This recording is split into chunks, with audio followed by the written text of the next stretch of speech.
السلام علیکم ورحمت الله وبرکاتہ. پروګرام یو منټ یو مسله سره تاسو خدمت کې زه بیا حاضر یم.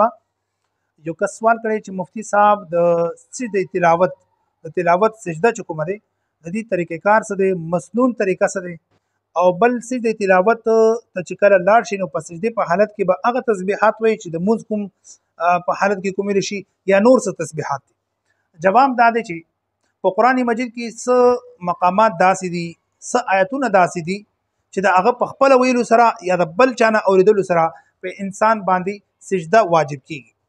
او د سجدې کولو مسنون طریقه دا دی چې کله انسان د سجدې کولو اراده وکړي نو اول د هغه نیت وکړي، او نیت یې څه دی؟ نیت دا دی نویتو ان اسجد لله تعالی عن تلاوت القرآن، یا پښتو کې چې نیت کوم د سجدې تلاوت د پاره د الله، او بیا د ودرېږي او بغیر د لاسونو اوچتولو، لاسونه به نه اوچتوي، ودرېدل او لاسونه نه بغیر د لاسونو اوچتولو الله اکبر ویل، سجدې ته به لاړ شي.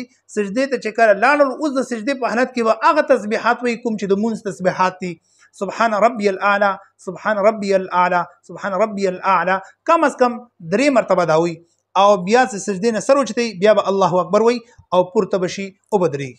خو که یو کس په ناستې تحیاتو په شکل کې ناستې او الله اکبر ویلو او سجدې ته لاړل او بیا یې الله اکبر ویل، تسبیحاتو نه بعد الله اکبر ویل او سر یې راوچت کړل، نو په ناستې به هم د دې دا سجده وشوله او په ناستې هم سجده کول جایز دي. خو افضل دا دی چې ودرېږي سجدې دپاره او بیا د بغیر لاسونو اوچتوالي نه د الله اکبر وی سجدې ته لاړ شي، او بیا چې کله تسبیحات پوره کړي نو بیا د الله اکبر وی او هغه سره پورته ودرېږي. دغه افضل دی او دغه د سجدې تلاوت مسنون طریقه دی. جزاکم الله والسلام.